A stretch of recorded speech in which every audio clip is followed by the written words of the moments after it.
Discernment is not judgment. Discernment is perception in the absence of judgment.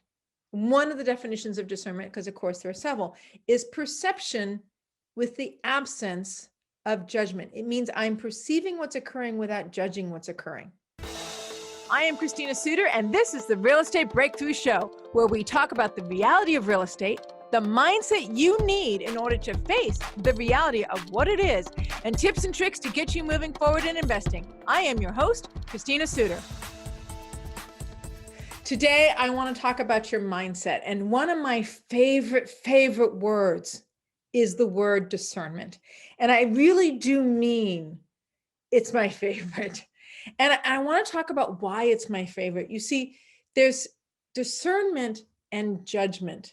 And the fact is that a lot of times people are using judgment and they're not aware that they're actually using judgment versus using discernment. You see, I'll give you an example. This is my favorite example for how to tell the difference between discernment and judgment.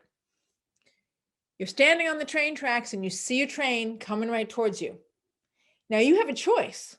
You can be upset and angry at the train because it's coming towards you. You can be terrified because the train is coming towards you. You can be judgmental because your friend is one who put you on the train tracks and now there's a train coming towards you. You can be afraid and quiver in fear. I think I already covered that one. But the point is, or you can simply say, I see a train coming towards me and I'm standing on the tracks. Let me take 3 steps to the right so that I'm no longer standing on the train tracks. And that last one, I would suggest, is discernment. And discernment in real estate is incredibly powerful. It's incredibly powerful in life to use discernment versus judgment. But in real estate in particular, it is incredibly powerful. And I'm going to give you 3 examples as to where discernment can be distinctly different than judgment. So first of all, discernment is not judgment. Discernment is perception in the absence of judgment. One of the definitions of discernment, because of course there are several, is perception with the absence of judgment. It means I'm perceiving what's occurring without judging what's occurring. It is so powerful. So let me do example number 1. Real estate is about analyzing numbers. We all know, we've all heard the turn of phrase, hey, buy the property if the numbers work. Well, that's great. Makes perfect sense. Buy the property if numbers work. But here's the thing is, numbers work for what or how? I often focus on know why you're buying a piece of real estate. What's its job, right? But I think what's important is understanding why you're buying that piece of real estate has to fit its job, and you have a bias in looking at the numbers. Buy a piece of real estate so it's doing its job, but I need to understand what I perceive to be its job without biasing the numbers. And kind of what I mean by that is that it's a little bit like drinking your own bathwater. It's kind of the turn of phrase. I'm doing a flip. And I choose to do a flip because it fits my portfolio diversification, or it fits my skill set, or it's the thing I know how to do. Whatever it is, I'm choosing to do a flip. I'm excited about doing the flip. So I have a tendency to want to use the highest ARV numbers I can use. You don't understand. You see, my flips are so good that clearly they're going to sell for the highest number per square foot of any property in that neighborhood. It might even sell for any property I find to be comparable in the neighborhood next door. Now, I warn you, that's using the judgment. You're judging your work as being so superior that you're going to outperform or maximize performance in the market. And if you judge your flips and you do your math for your flips based upon the concept that you are the most superior in the market and therefore will get the highest price, and you're doing it and you need to get the highest price in order to make your numbers work, you're setting yourself up. Maybe that'll work. It might work 3 out of your 5 flips. It might work 1 out of your 5 flips. It might work 0 out of your 5 flips where you get the highest number in the market. It might even work 5 out of 5 flips where you always get the highest number per square foot in those 5 flips. But here's the thing. You're ensuring that if something does not work, or if the market does move, you are going to fail. You are setting yourself up into the highest risk category you can be in. It's a little like gambling in my mind. So I'm just using this as an example, right, guys? I'm just drinking your own bathwater is really the topic of this example. So you can apply it to flips, multifamily. You can apply it to flips, single family, like a rehab. You can apply it to churning around a storage unit, right? There are multiple ways where you can make this judgment that you are going to somehow get the most superior performance out of this property, and therefore based your numbers that you're crunching on the most superior performance, and it sets you up to fail. Now, another suggestion, another way to do it is take the 3 or 4 or 5 highest properties per square foot in your area and average them out and anticipate that you'll probably get somewhere in the ballpark of those numbers, and that you can prove that when you get investors. You take those 3, 5 comps, you show it to them, and you explain to them why this is the case. Now, again, if you're taking comps outside of your neighborhood, you're again biasing your numbers. You really want 3 to 5 comps that are in the neighborhood that you're working in that truly represent. This is what my ARVs are going to be. So this is, it's being overexcited and drinking your own bathwater. You're not trying to do anything wrong, but you are using your judgment instead of using the discernment that the numbers request you to do, which is why people like me who constantly are analyzing and reviewing, whether it's syndication deals or flipper loans, something to invest in, I'm very quote unquote conservative. We use conservative a lot in real estate. And I don't know that I am conservative. You could say I am conservative. I perceive myself as discerning. I am trying to find 3 to 5 comps that are in that neighborhood that are of like kind, and being able to use an average in order to not use my sense of judgment or my excitement, but to let the market inform me on what is my ARV, and staying with that the market has informed me and it's not about my opinion. It is the market that has shown me the way.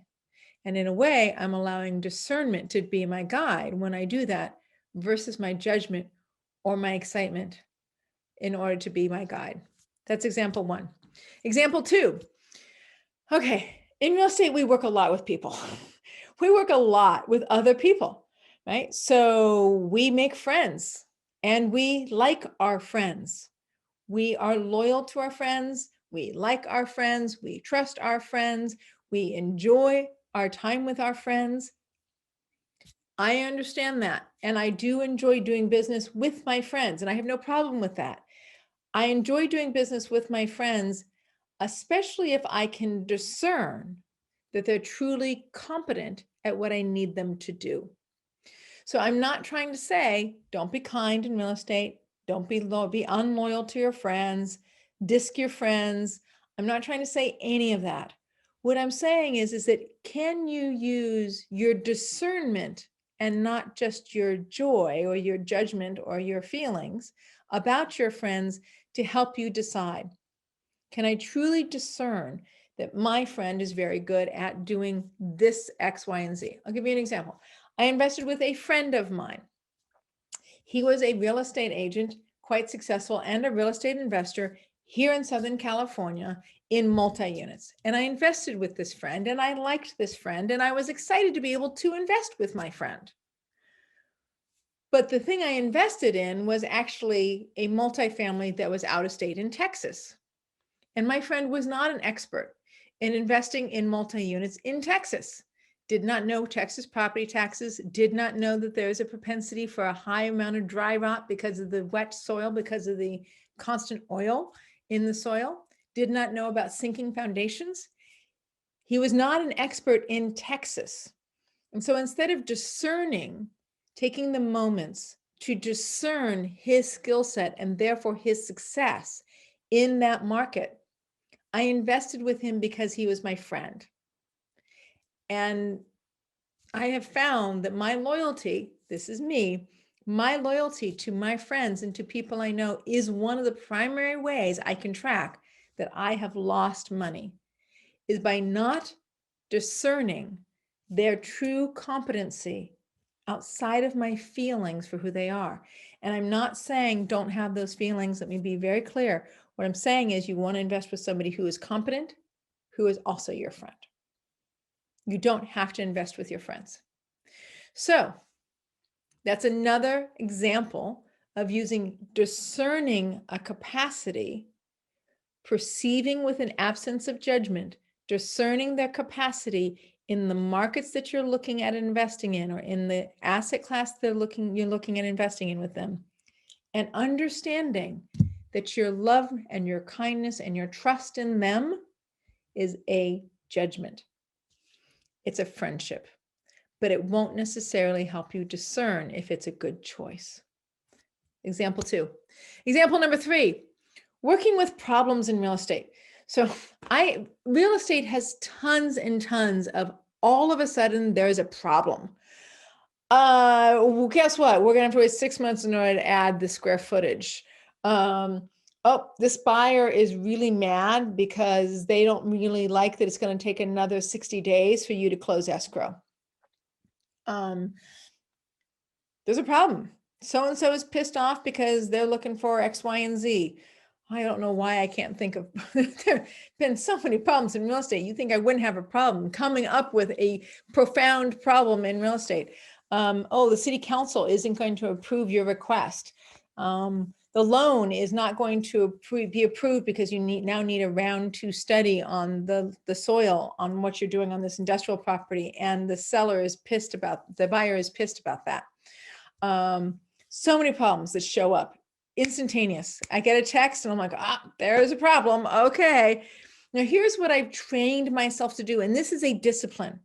I'm not kidding. I'm not kidding. It is a discipline. Because immediately I go, oh man, really? Why is such and such being such a jerk?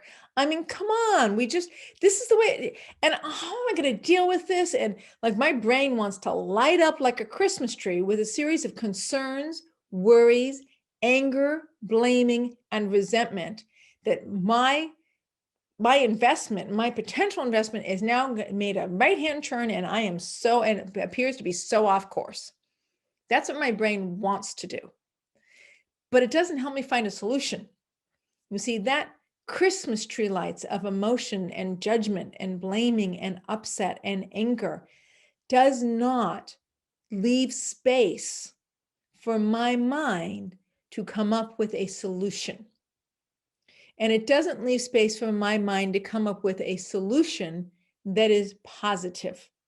Because almost always the solutions my mind comes up with is, he's a jerk. I'm just not going to do business with him anymore. He's a jerk. I'm going to fire him as my real estate agent. He's a blah, blah, blah. I'm just not going to worry about, I'm not going to close on this building.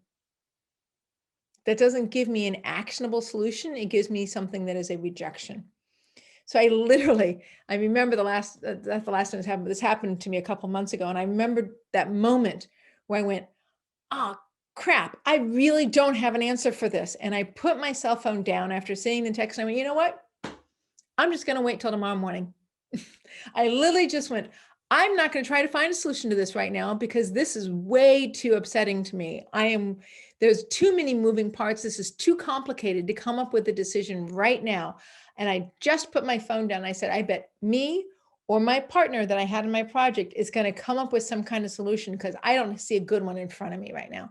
And sure enough, the next morning, as I was waking up, my brain did its little usual morning running through the things of the day. And I saw my solution. And I texted my partner. And guess what? My partner had also been going through his brain and he had a solution, both positive, moving forward, actionable solutions that did not blow up the deal and that were not based in judgment, fear, concern, or blaming. They were based in being able to get down to the perception of the problem, the discernment of what was the true solution associated with the seller's, this was a seller, with the seller's true concerns. And what is it that we needed to put into place as an offer to counteract their concerns about this outstanding project? There was a piece that was outstanding in the project that they needed an answer to make sure they were covered. And I'm like, why are they even questioning us? Of course they're going to take care of it. Of course it's going to be fine, blah, blah, blah. So we made an outside contract. We finished the escrow, but we made an agreement with them to continue to stay on the project as managers in order to finish the project out beyond the sale of the actual building. It was a solution. They believed in it. They trusted it. We signed it and we finished the job. After escrow closed, we finished this one aspect that they were concerned about. Discernment is, to me, the most successful way and the most peaceful way to be able to find solutions to the multiples of dynamics that real estate offers to you, whether it's processing the numbers, crunching numbers, dealing with human beings on your projects, or actually working with problems that look like they're going to completely hijack your deal. Your discernment is the space in your brain that's calm, collected, and working with the fundamentals of the problem and not the fundamentals of your fear, emotions, anger, worries, or concerns. And if you don't know the space inside of your brain that does discernment versus judgment, it's pretty easy. It's not easy. Let me backtrack that. It's important that you discover the difference because judgment has heat. So if you feel hot, worried, concerned, anxious, frustrated, pushed, forced into a solution, you are in judgment.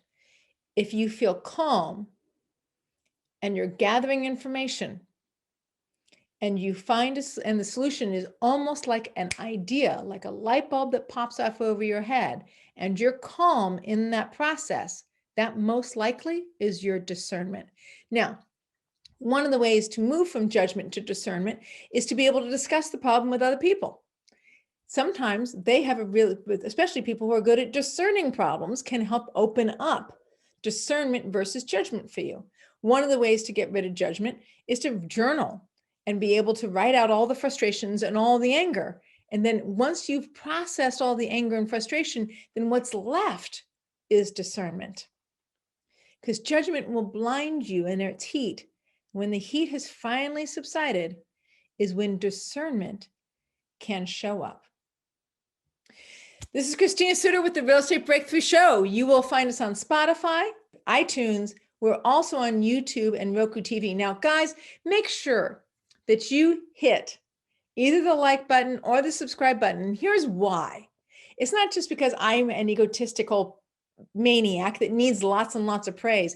It's because if this work is valuable and you believe other people should be able to participate in it, hear it, be impacted by it, and help them move forward in their real estate investing, your like and your subscribe will make sure that I get in front of more people. We'll make sure that this message gets in front of more people. Make sure that more people are successful in investing in real estate and their financial freedom for the future. This is Christina Suter on the Real Estate Breakthrough Show.